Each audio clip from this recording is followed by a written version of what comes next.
Thank you so much, everyone, for listening. And we're going to work together. We need to be one Surrey to ensure that we are collaborating with government, our stakeholders, and also our Cascadia economic partners, because Surrey is a border city, to ensure that we are realizing opportunities for our local businesses. So now, on each of your tables is a tent card with a QR code that I ask you to scan. And it is the 2023 Surrey Roads Survey report that we released at 7 a.m. this morning. And the full report is about, I think it's around 50 pages long, but there is also an executive summary portion of it as well. I ask you to read it because it does cover all of Surrey. It gives you a pulse of what people are thinking, and really ensures that we are working with the different levels of government on the infrastructure investments that we need to focus on together with one voice on what Surrey needs. So this is our seventh. Just have a summary of the report. This is our seventh survey release. And again, and really even more so this year, this survey report, really the findings, demands bold change to significantly increase transportation choices, reduce serious injuries and deaths, and help avert the worst impacts of climate change. We believe at the Surrey Board of Trade, as part of our action plan, that transportation and education are the economic foundations to drive an economy. And so representing the interests of our members, we have 6,000 member contacts. We advocate consistently in support of efficient and effective transportation infrastructure improvements. To do this, we need to continually assess areas in Surrey that may be impediments for our businesses, for their workforce, and for business growth. So the results of this survey are shared with the City of Surrey and other levels of government. And in fact, the City of Surrey staff were involved in many of the questions that were composed in this survey this year. So again, the purpose of the Roads Survey is to ensure that we are assisting the city in improvement planning processes, gaining an understanding, a pulse of what people are thinking, determining actions, recommendations, or policies that may be required, instigating change that will lead to a better movement of goods and people, not only in Surrey, but in the South Fraser economic region. And that is so important because by 2040, another 1.3 million people are moving into the metro region, and many of them, the majority of them, will be living, working, learning, and playing in Surrey and in the South Fraser region all the way to Abbotsford. So our responses to the survey were voluntary, and really, bottom line, what it recommended, number one, is planning all major infrastructure projects to anticipate growing population needs, especially with the federal government's immigration plan. Surrey is the highest intake city within British Columbia for newcomers. We have a role to ensure that they have the infrastructure to move efficiently and effectively within our city and region. And number two, that all levels of government work together to develop a comprehensive and sustainable interregional transit and transportation plan for the South Fraser economic region that would not change with election cycles. So the next slide is about traffic congestion impact on business operations. Just a summary of the responses. The detail is in the survey report.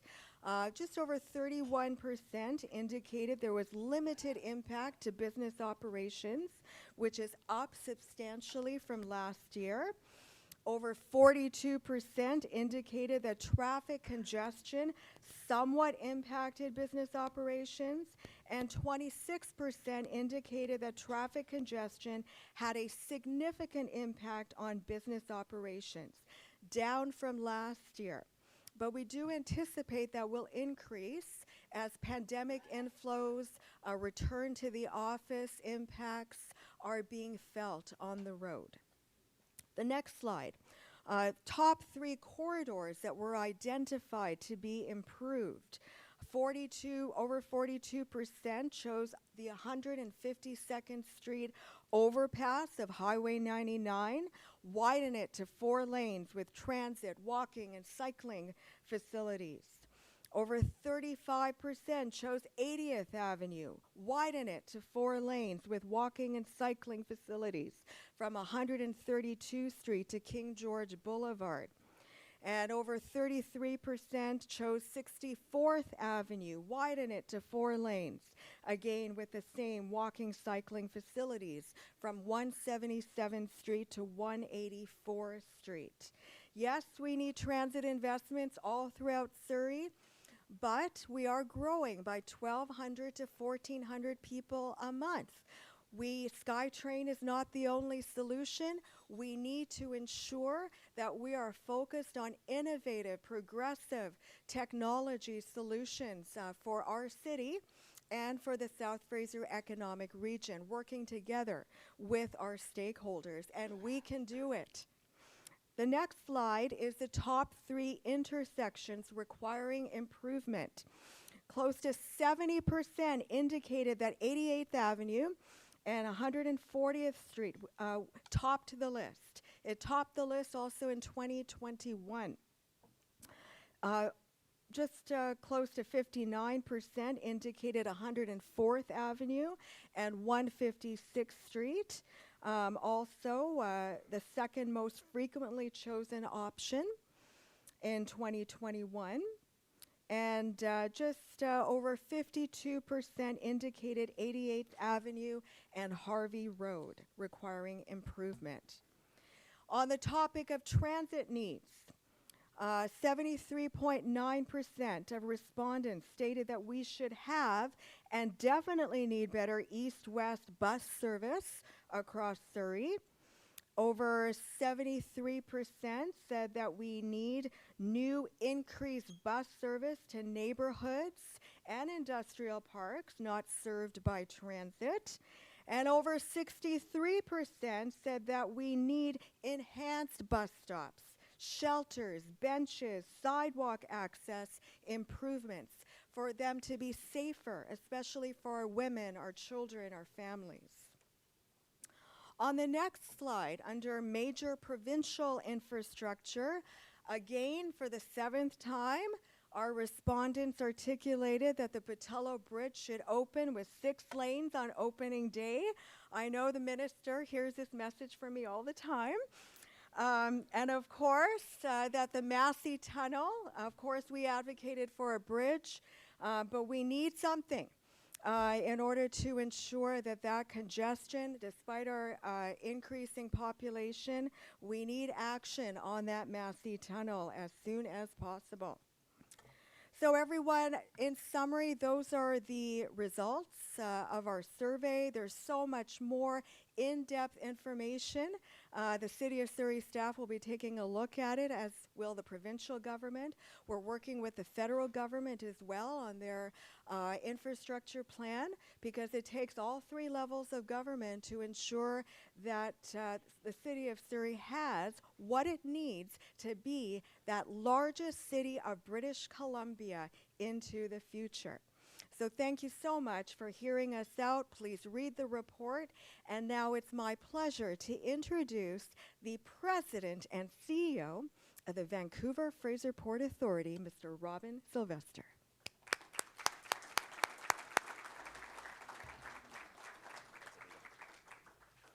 Thank you very much, Anita. It's a pleasure to be here. I am Robin Sylvester, the President and CEO of the Vancouver Fraser Port Authority, and I too would like to recognise that we are gathered on the traditional lands of the Katzie, Kwantlen and Semiahmoo. At the Port Authority, we value the relationships we have with First Nations around us, and we appreciate the opportunity to gather on these lands. As the Port Authority, we are the federal agency responsible for enabling trade through the Port of Vancouver, by far Canada's largest port, and doing so while considering the environment, ensuring its protection, and considering local communities. The port is an economic powerhouse for this region, and Surrey has a direct stake in that. Port activity in Surrey contributes more than 5,000 jobs and about 1.3 billion in economic activity. It connects Surrey businesses to global markets and gives local communities access to international goods on store shelves and in e-commerce packages. And Surrey is an important hub for the local drayage trucking community, which plays such a critical role in the overall port activities. I'd like to thank Anita and the Surrey Board of Trade for their partnership and their support over the years as we've worked together to strengthen this gateway for the region and for Canada. We're delighted today to sponsor this event with Minister Rob Fleming, and we look forward to hearing more about his vision and priorities for transportation and infrastructure in BC. As just one part of that, on behalf of the port community, and I'm sure all of us, I'd like to thank Minister Fleming and his government for the tremendous work that it was only a year ago, and we can't forget, to restore BC's connections with Canada, the highways and the rail system after the flooding in November 2021. This was critical work for British Columbians, critical work for Canadians and the supply chains that thread through the mountains from here to the rest of the country. At the Port Authority, we share a strong focus on infrastructure as we work to grow the port for the future. As an example, we're leading projects for underpasses and overpasses across the region. And they're fantastic projects because they not only create trade capacity at the port and supply chain resilience, but they also benefit communities. They debottleneck the road network, just simply separating rail from road crossings, helping all of us who travel around the Lower Mainland every day move around more easily without having to wait for trains. They improve access to communities for emergency responders, and they reduce emissions from idling vehicles. We also work then to weave in further benefits, such as noise reduction, bicycle lanes, wherever we can to improve the benefits to the communities even more. They're tangible examples of how we're working to make the Port of Vancouver the world's most sustainable port, one that delivers prosperity through trade, maintains a healthy environment, and enables thriving communities. And in that spirit, I also want to touch on a fantastic program that we're collaborating on with the province to move towards becoming a zero-emission port, and that's the Low Emission Technology Initiative. Through this initiative, we're partnering with the province to help fund and trial the adoption of low and zero-emission fuels and technologies across a range of port activities, including terminals, ferries, and container trucking.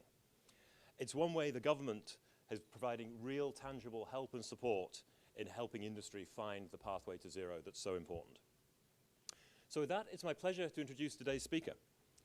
Minister Rob Fleming was elected first to represent the riding of Victoria Hillside in 2005 and re-elected to represent Victoria Swan Lake in 2009, 13, 17 and 20, getting to be a habit, clearly.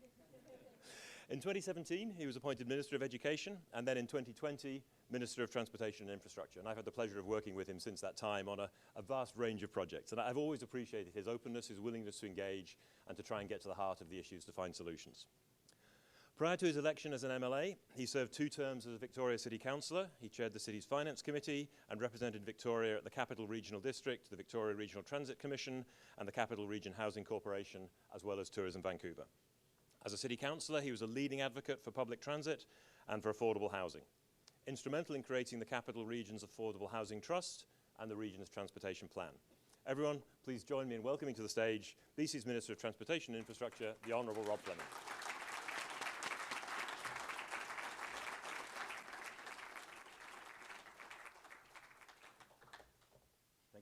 Thank you so much for that introduction, Robin, and thank you, Anita, for having me here. And you know, when I was watching your slideshow with a couple of different conclusions, and of course the snowstorm that we had overnight, I was beginning to think that the forces were conspiring against me today. But it's absolutely wonderful to be here. It's been a couple of years since I've had the privilege of speaking in person at this event. I think we did this last year virtually, which was what we needed to do and was okay, but it's just fantastic to be in a room full of people, real people, and many partners that we've worked with here. My friends in the road building community are with us today. A lot of our transportation partners with us, the port. Thank you, CN Rail, for also being a sponsor today. The trucking industry, lots and lots of people from my ministry as well, which is great, who are working on projects that are in this community, which I'll touch upon today. I'll probably be out here a lot more frequently now that I have been recently given the responsibility of being the minister responsible for TransLink. Premier Eby gave me that responsibility in December, and I've already been looking forward to meeting with elected officials and some newly elected officials on the emerging priorities for the region. This is a fast-growing, dynamic part of the country, the fastest growing by far in our province, and we need to keep up with some of the changes and create highly livable, affordable, better communities, and that's a real opportunity to align our transportation investments with all of those other goals that we have for how this region develops going forward. I'm familiar with TransLink, of course, helped fund a number of their key projects that are on the go, including the Surrey Langley SkyTrain project. I've got a great new colleague, Dan Coulter, who is the Minister of State, working with me. And we're going to work on a specific initiative to align all of our public transportation authorities to serve the public better. That includes BC Transit, where I come from on Vancouver Island, BC Ferries, where you get over to the Lower Mainland, and TransLink. And while there's some alignment there, it could be a lot better in terms of how seamless it is for the traveling public. So that's an exciting initiative that Dan Coulter is going to lead, that we're going to work on together as a government. With my Surrey colleagues here as well. It benefits everybody in the province to be able to do that, and it will involve some technology that I think is quite convenient for people traveling around this region. Your Surrey Board of Trade motto, moving people and goods around the Lower Mainland in an effective and timely manner as a key to the success of the region's economy, is one that I couldn't agree more with. Gridlock costs us all. The Roads Survey clearly saw that. Sitting in idle traffic costs businesses time and money and lost productivity. Sitting in idle traffic costs people and lost connections with their family and friends, and it costs all of us in terms of the enhanced greenhouse gas emissions that come with that idling.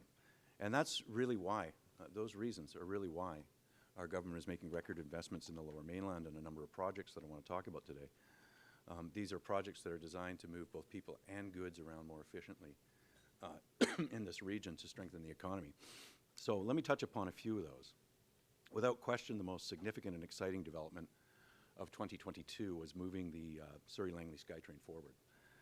Surrey Langley SkyTrain is the first new rapid transit investment south of the Fraser River in almost 30 years. Long overdue.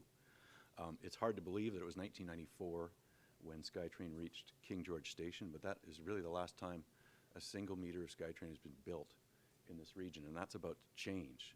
We're going to add an additional 16 kilometers worth of track, 8 new stations, 3 new bus exchanges will complement this investment. It's going to provide high quality, affordable transportation for literally tens of thousands of people. It's going to change commuting patterns for the better, and it's going to create a lot of employment to support our stronger BC economic recovery initiatives as well. It's critically important as well to meet our Clean BC objectives on climate change.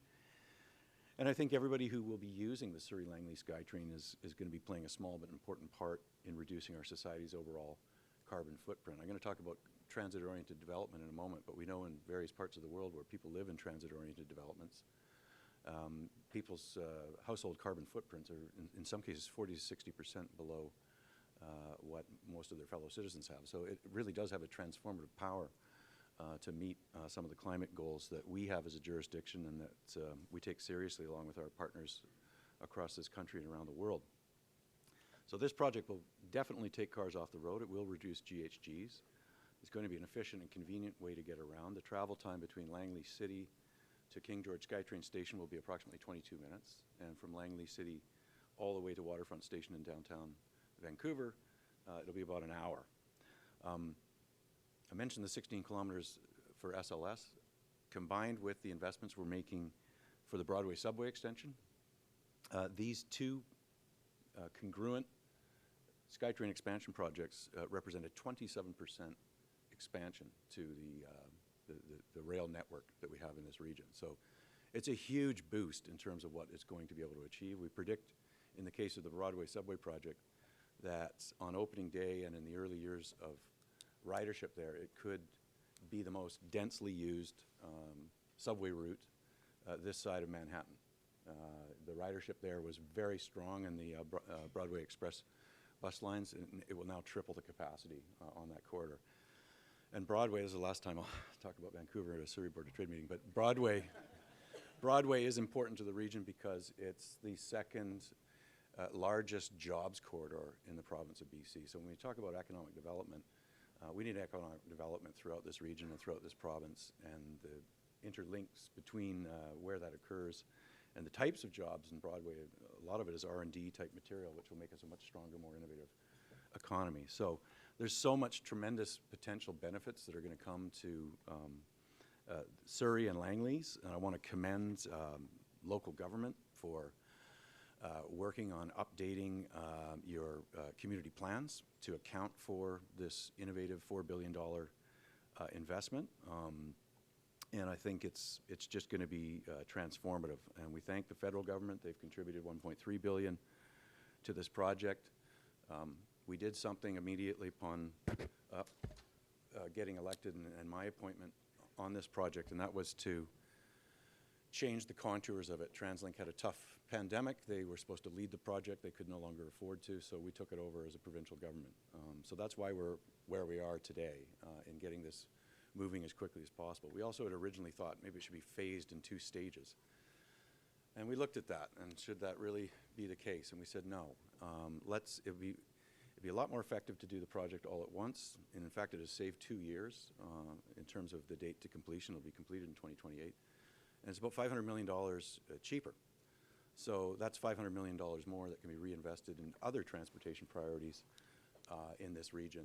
That was a result of rethinking how we would deliver on that project. I've probably said enough about it. I'll move on, but I really look forward to being here for some key milestones coming up on the Surrey Langley SkyTrain station. And as always with all our major projects, we integrate active transportation with it. So there's going to be a lot of benefits for pedestrians and cyclists that complement the mode shift that we need to achieve from the primarily single occupant vehicle in this region. So we have announced procurement. Things are moving ahead, and I'll be back to talk to this organization and others about our next milestones. Let me talk a little bit about a new legislative power that the province gained just last fall. I was very pleased to introduce and see passage of a bill called Bill 16, which allows the province of BC to get into the business of transit-oriented development. Previously, we were very restricted in what kind of land we could buy. As a provincial government, it was really only the land needed for guide rails and only the land needed for stations, and anything else that was surplus must have been disposed of, and those sorts of rules. And it made no sense when it came time to working with mayors and councils who have a hunger for affordable family housing development and other things that are key to their community's aspirations. So we did what a number of leading jurisdictions that we observed around the world were doing, which was acquiring land, holding it, realizing some of the land value capture for families, for communities, to provide amenities, recreation services, childcare, lots of good housing options, working with municipal and private sector partners as well to have complementary development. So now the law allows us to buy in an up to 800-meter diameter at any major transit exchange or SkyTrain station property proactively before it gets out of control and too expensive, and also strategically to acquire it so that, again, we can work with private sector developers and deliver a range of housing options and build really livable, compact, beautiful communities. So that's the goal. We now have that ability, and Surrey Langley SkyTrain is really going to be the test case for this new policy and these new programs that are going to be delivered by the BC Transportation Finance Authority. Not going to talk about Broadway Subway again. The tunnel boring is really exciting, but I'll skip over it. A really good project that complements goods movement, and Robin talked about this, and Anita talked about this in the survey that is nearing completion, was the $260 million investment we made in the Highway 91-17 upgrade project south of the Fraser. It was all major construction is now complete. All the new ramps and overpasses are open. This was a series of staged infrastructure improvements for road and highways. It's going to increase a lot of highway efficiencies and investments that previous governments have made in previous years. It's going to really support some of the growth we've seen in port-related industrial traffic, and that's going to help have economic benefits for everybody in this region, getting goods to their final destination a lot quicker. And the traveling public is going to see shortened travel times. It's going to provide a reliable route through Delta. It absolutely complements the investments we've made on the Alex Fraser Bridge and the 72nd Avenue interchange projects, and we were quite thrilled that it was completed ahead of schedule. Even though we annoyed a lot of people by closing it down for 4 days over the Canada Day weekend, it meant that it was done about 3 months ahead of time, and we appreciate everybody that cooperated with us on getting that done. Let me talk about the George Massey Tunnel replacement, because it is a key priority for this government. This is one of the worst congested areas in the country. I keep reminding the Prime Minister and his minister about that. I keep reminding them about the commitments they made over 2 election cycles to support this. We look forward to receiving a federal contribution of some kind. I know that Minister Qualtrough has been very outspoken in favor of the benefits that the tunnel replacement is going to bring her region, including, you know, for the first time there will be an active transportation component. Like, you cannot get over the river there right now, 5 meters wide, that will be for pedestrians and cyclists. There's going to be 2 rapid bus only extensions that will massively increase the capacity of getting people onto buses, and it will be an 8-lane tunnel that will double the capacity that we currently have, and is projected to, on peak periods, we have an average traffic speed of about 30 kilometers an hour. We will have an average traffic speed of 80 kilometers an hour on peak periods. So it is about enhancing capacity, but it's also, again, as in everything this government is trying to do, shifting people out of single occupant vehicles onto reliable rapid bus technology. That's what TransLink wants to do. That's what's going to be good for White Rock, Tsawwassen, Ladner, and other communities that are on Highway 99. And that's the appropriate type of transit investment to make on a corridor that has the dominant land use is agricultural, with communities off the highway nearby that are indeed growing, and we want to support them. So it's going to be toll-free as well, which is consistent with what we did on the Port Mann Bridge, removing the tolls on that bridge has been a real benefit. I don't think the cost of living crisis was quite as acute when we made that decision in 2017. But if you can imagine, you know, an extra $2,000 or $3,000 out of your pocket just to get over a bridge right now in 2023 with the inflation costs and people's mortgages and line of credits eating up a lot more of their income, I'm more and more convinced that that was the right public policy and the right thing to do. And now the bridge infrastructure is actually being utilized much better. So it actually has relieved a significant amount, about 30% of the congestion that used to be experienced on the Pattullo. Now we're building a modern new Pattullo which will flow traffic much, much better, and replacing infrastructure that is getting close to failing. I don't want to alarm anyone, but you know, it's end of life. Everybody knows that. But that policy actually shifted people back to the new modern bridge instead of running around it to try and get out of the toll zone. So that's good. All of the different crossings that we've been investing in are now complementary to one another, including Alex Fraser, where we made some serious investments. Just to go back to the tunnel, though, it's underway. There is a 5-lane interchange that is overpass rather that is being built. We have completed a direct Bridgeport bus connection to Highway 99 that connects with the Canada line. We have also completed transit improvements on the Highway 99 corridor, and we're constructing new bus on shoulder lanes right now too. So that's going to help while we await for the project to begin and to be completed to make accessing the current tunnel much more efficient and moving more people through the outdated infrastructure that we are going to have to live with for a few more years. Let me talk a little bit about Pattullo. I like that slide there. I have noted It'd be hard not to notice, I should say, that the Surrey Board of Trade has always had an opinion for 6 lanes there, and I appreciate that. These decisions were made before I arrived, but that's not an excuse. I think one of the things, to be honest, was our government, when we got elected in 2017, observed that there had been no major projects initiated in Metro Vancouver between the years 2012 and 2017. Everything ground to a halt. There was divisive referendums about funding sources, and no shovels in the ground for 5 years, 5 lost years. And it was because the provincial government and the Metro Vancouver mayors and other, governing bodies around this region were not getting along, to put it mildly. They had different visions, different priorities. And our mantra was, look, how about we try working together on what we agree on for a while?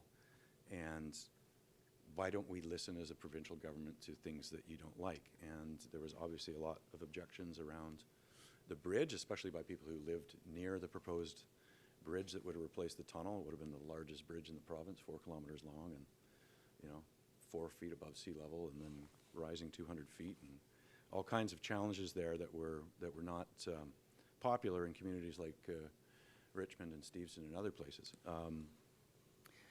And the Patello Bridge was completely stalled out. I mean, it had been identified and talked about, its deficiencies. Its safety record was horrific. There are far too many people that have been injured or even worse on that bridge in recent decades because it's so narrow and so outdated in terms of the engineering standards there. So we're going to dramatically improve the reliability and safety. We're going to, again, have active transportation as a major component of the Patello connecting New Westminster and Surrey, which is going to be great.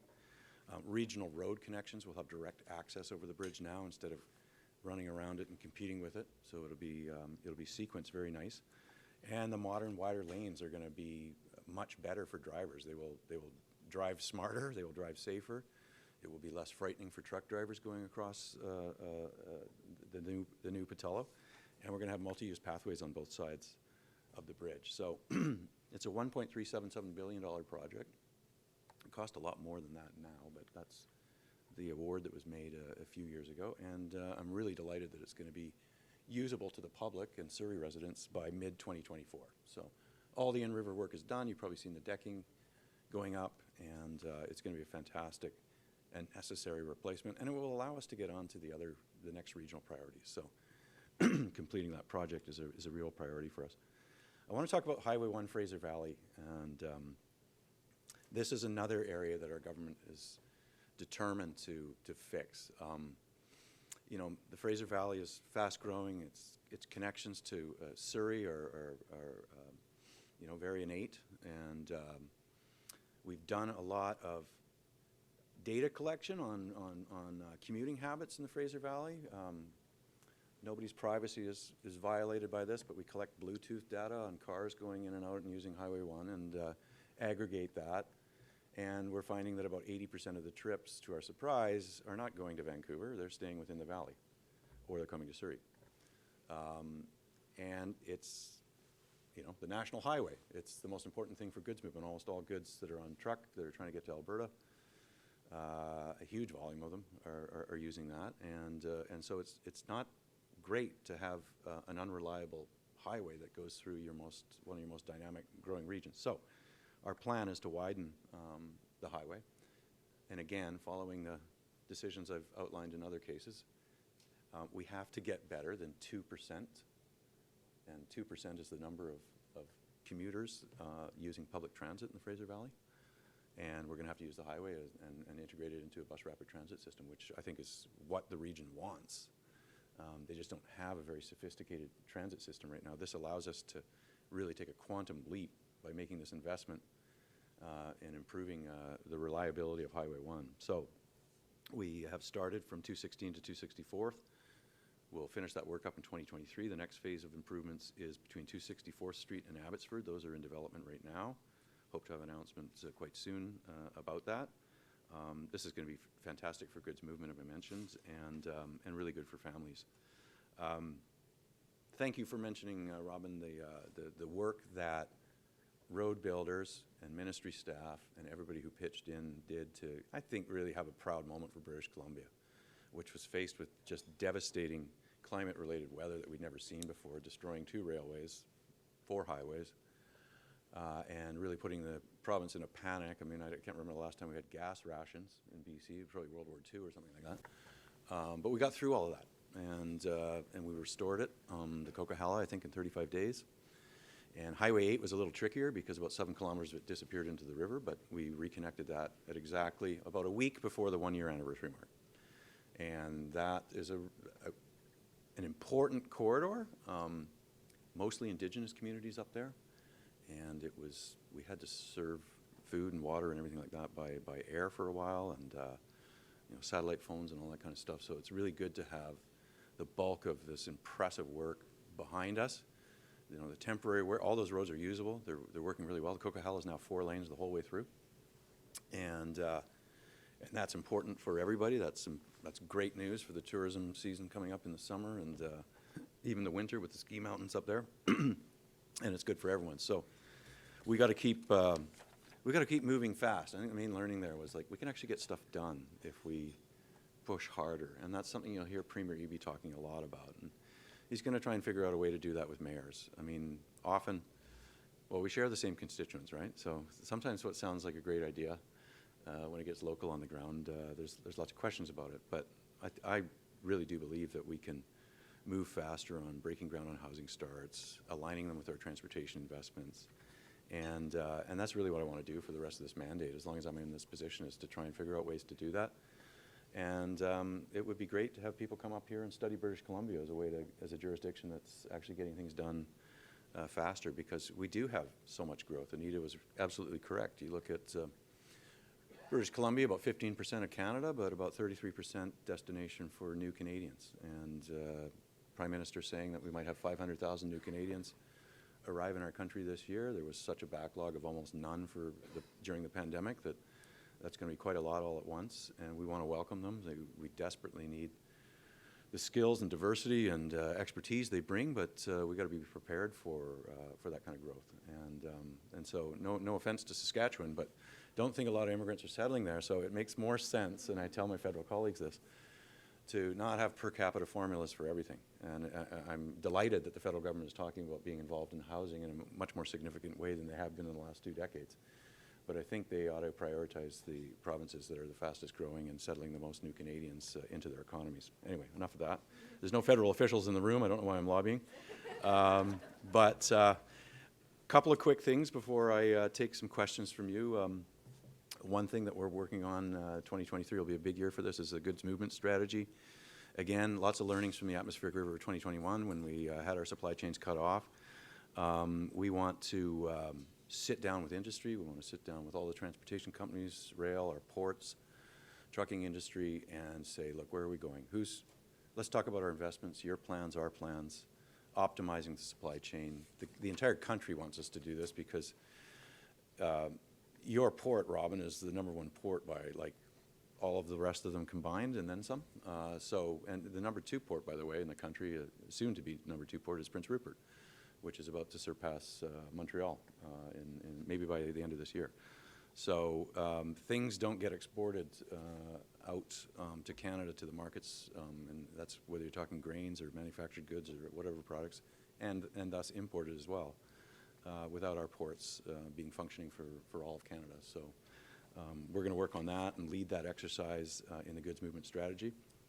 The last thing I'll touch upon is the Clean Transportation Action Plan, which is something we're going to make much more public coming this year. We've been doing a lot of back office work on the Clean Transportation Action Plan. It's vital to meeting our climate targets.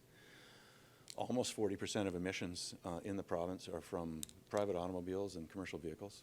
So we can talk about the oil and gas industry, and we can talk about other industrial emitters, but cars and trucks and heavy-duty equipment is 4 and 10, 4/10 of the GHGs.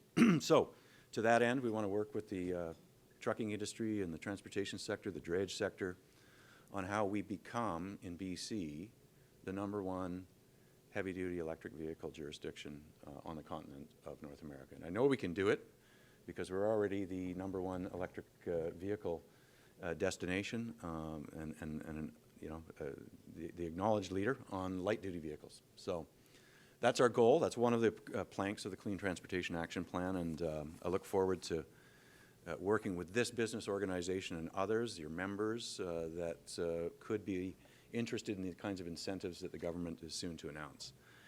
And I think I'll leave it there. Thank you so much for the opportunity to be here. It's great to see all of you here today. There's lots of work to do. We're only in January, so I'll probably be here, Mayor Locke, every month on the month, and we'll see you again soon.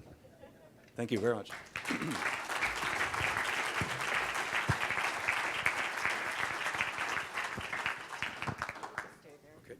So, ladies and gentlemen, this is the portion where you get to ask a question. We do have a podium or a microphone in the middle of the room. Please state your name and your question. We are recording the event. Now, I just wanted to start off with a few questions myself, actually. The federal government is implementing a permanent transportation fund to be established in 2026. TransLink, the Surrey Board of Trade, the Mayor's Council, we're asking for that date to be moved up to 2024. Do you support that? I absolutely do, and we're in active discussions with the federal government about doing that, because there's a huge gap. Obviously, 2026, you're kind of missing the whole point of recovery, and you're certainly missing a lot of years of growth, the likes of what we just talked about. The other concern I have is that the permanent transit fund isn't going to be enough, and that it could be absorbed or almost entirely used with one single large project. So I think large urban centers like Metro Vancouver, the big 10 urban mayors in the country, they want an enlarged permanent transit fund, and they'd like it to flow sooner, and that's certainly the position of the province of BC as well. Thank you very much. Question at the microphone, please. Thank you, Minister Fleming. Thanks, Anita. I'm Scott Wheatley. I'm with the Chamber of Commerce that represents Clayton, Cloverdale, and Campbell Heights of East Surrey communities. My question is simple. In the 2050 plan, 152nd and 200th have been sort of identified as major transportation corridors. Yep. As we get closer to 2050, we're going to have 30,000 people a day working in Campbell Heights with no viable transit as it is. They have to go through White Rock or Langley. My research has shown that most of those workers live in North Surrey, so they're having to get into cars to drive down there. Right. So what are your plans to improve the transit into South Surrey, or south and East Surrey? Thank you. Yeah. Well, I think my commitment really is to work with, because that's a very new plan, and then there's been an election cycle just recently. So we're looking for some consistency around priorities that have been identified early and see whether some new ones emerge. We've got 19 municipal perspectives there, so we need them to be firm on the horse trading and wheeling and dealing that they do in this region to land on priorities that we agree with and think are really good ones. So, but I will say this. There has been a lot of underinvestment south of the Fraser for a long time. I talked about how long overdue the Surrey-Langley SkyTrain was in that regard. We continue to talk about, TransLink's in a tough position right now. They're about 85% ridership recovery. We were one of the only places in North America that did not cut their funding during the pandemic, even when there was health restrictions and ridership was going to be appropriately low. Other places laid off workers. They can't hire them back. They've hemorrhaged down to about 50% of where they are. So I'm not unhappy that we're at 85%. I think we can get to 100%, and it might be a different 100% than what we had pre-pandemic. We got to attract new riders. It's one of the reasons why we made 12 and under for kids free, is to try and develop some new transit-oriented habits for kids and families. But your points are taken, and I certainly look forward to discussing with elected officials some of those things that we know we ought to do in order to support good commuting and good economic growth.